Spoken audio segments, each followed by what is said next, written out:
Welcome to my channel, my subscribers. Thank you. This video is sponsored by SBO Digital Marketing. Join SBO Digital Marketing work from home opportunity, mobile based part-time job, perfect for student, homemakers and job seekers. Use your free time to earn.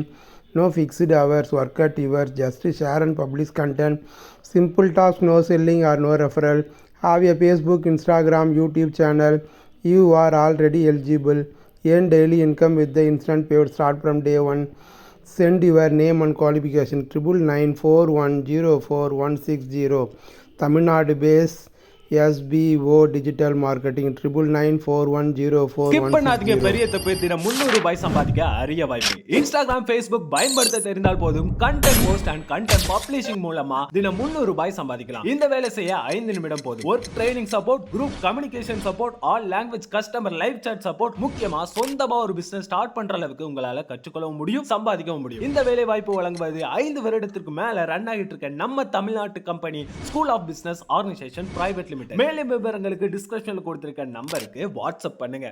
My சேனலை like பண்ணுங்கள், subscribe பண்ணுங்கள், bell ஐக்கானை தட்டி விடுங்க. YouTube சம்பிரதாயம். இன்றைக்கி நாம் பார்க்க போகிறது, பொதுவாக நேர்மையை கடைபிடிக்கும் நபருக்கு எதிரிகள் அதிகமாகவும் மற்றும் துரோகிகளும் அதிகமாக இருப்பது ஏன்? வாங்க பார்க்கலாம்.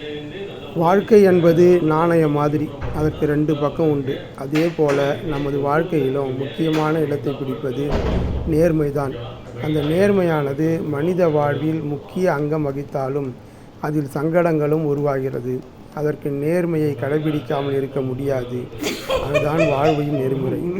பொதுவாகவே நேர்மையை கடைபிடிக்கும் நபருக்கு எதிரிகளும் அதிகம், அதே போல துரோகிகளும் அதிகம்.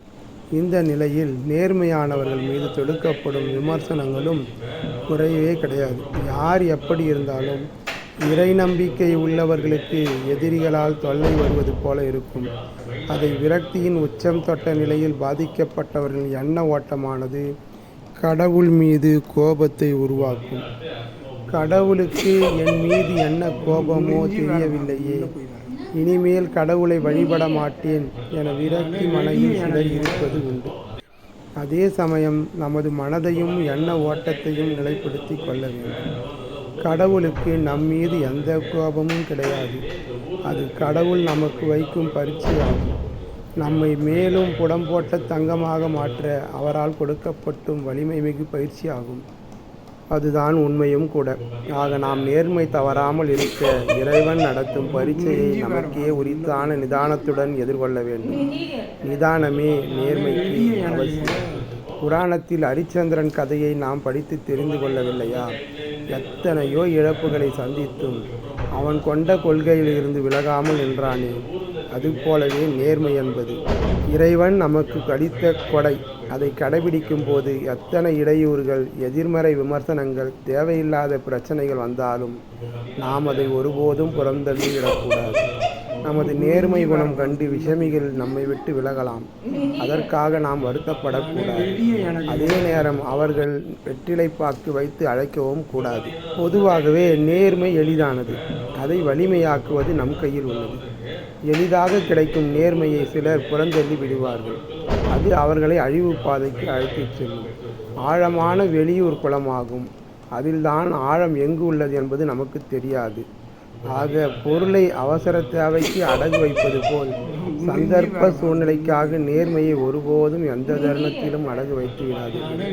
அடகு வைப்பது சுலபம், அதை மீட்பது என்பது மிகவும் சிரமம் என்பதை உணருங்கள். நேர்மைக்கு சோதனை வரும்போதெல்லாம் நமது நிதானத்தால் அதை வென்று காட்டுவது இறுதி வெற்றி நம்முடையதே.